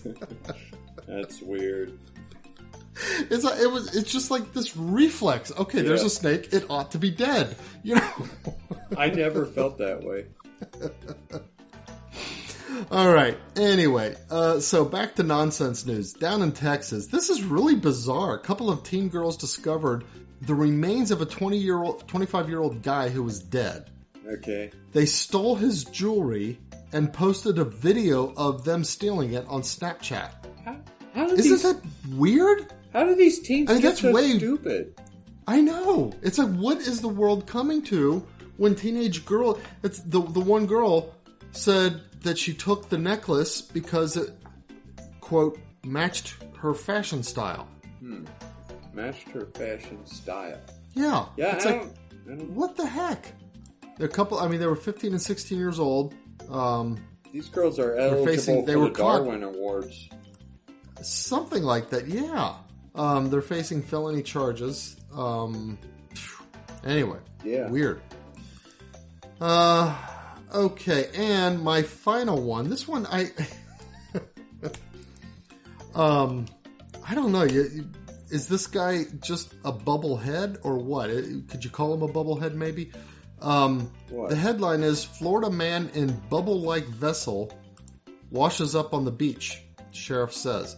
So this guy builds this, it looks like he built a steel cage, and then around like the edge, I think the idea, I don't know how big this thing's supposed to be. It could be that this thing's like 12 feet high. They've got no pictures that give it a sense of scale here. Okay, so what is it? It's this round cage. Think of like a mouse, like a gerbil wheel. Yeah. Except it's free and not on some kind of an axle. And on the outsides, like on the two ends of it, there's this ring of balloons to keep it afloat. Okay. And there's even these little paddles on it along with the balloon, so that like if you did it as a gerbil wheel, you could imagine that it would actually move maybe through the water. Yeah. Okay. But I don't see anything that tells how big it is. Did it work? But he says that probably he gets inside it. I don't think he this guy gets inside there. I don't think he. It says that he has done this a few times and had trouble every time, but he tries to do these stunts as a way to raise money. That he would in theory donate to like public service organizations like the fire department and police department, stuff like that. But he goes in around Florida somewhere, and then he thinks he's going to go maybe up to New York or something like that on this bubble gerbil wheel contraption. Through the water? If this thing is like 12 feet in the water, yeah. He thinks he's going to do that in the water. And in theory, it should work because the bubbles should keep it afloat. And as long as he can keep pumping and walking in it, it would actually cause the wheel to turn, and then the paddles would propel it through the water. Except it's not like you're going to be able to fight ocean tides and currents and stuff like that. Yeah, so he gets washed back up onto shore. He just keeps getting washed up on the shore? Yeah. It just keeps pushing. Okay. He would have to get... It says he's been rescued several times in previous years after setting off inside hydro bubbles. He calls it a hydro bubble. This time he thought he started in Florida, and he thought he would either go to Bermuda or travel up north towards New York. Does he have any idea how far that is? I don't know. His name is Reza Bellucci. Have a hard time remembering that this is all man-powered. You'd probably have a hard time just going a couple feet. Okay, That's think what about I'm thinking. it. I don't Remember know those how paddle boats? I mean, I can see how it works in theory. I don't know how he would get even 10 feet. Remember the paddle boats that you can rent when you go to like big lakes and stuff? You can rent. Oh yeah, like a swan paddle boat or something. Right, you got to pedal the whole thing. Yeah, it's so much work. You can't build any speed on those. If you're not paddling, you're not moving. They look so easy when you're watching them, and I remember bugging Dad to let us rent one, and he never did. It wasn't until I was an adult that I was like, hey, I finally get to get in a paddle boat. And by then it was kind of gay because Jason was the only person with me, and it's like, you two dudes are going to you two young adult men are going to rent a paddle boat together. But I had to do it. I wanted to see. And it turned out that it's like after you get 100 feet out onto the lake, your legs are tired, aren't they? Yeah, it's like, I'm never going to get back to shore. I was like, Jason, start pedaling. And he's like, no, I'm all worn out. That's our Jason voice for some reason. I don't know why we always... He doesn't sound anything like that, but whenever we imitate Jason, we sound like this because this is how he talks. Anyway, that's what I imagine happening, and him getting out there, and it's like running for a half a day and only getting, say, like 200 or 300 feet. Well, and the weird thing is the fact that he's tried this stunt like several times before. Why is he so stupid? That's why I say he must be a bubblehead. Yeah. How do people get that stupid? It's like they got to practice. Yeah, that's right. Keep practicing to be stupid. Oh, well. Anyway, that's my last item. You know what stinks? That you got to get up early because you're on business? Well, that too. And also that I didn't bring a saint with me. Oh, shoot. That's right. I had them all written down, and they're on my home computer. And you didn't bring it with you? Yeah. Okay. So... well, sorry, folks. We'll have to do the Saint of the Week next week. We'll do the Saint next week.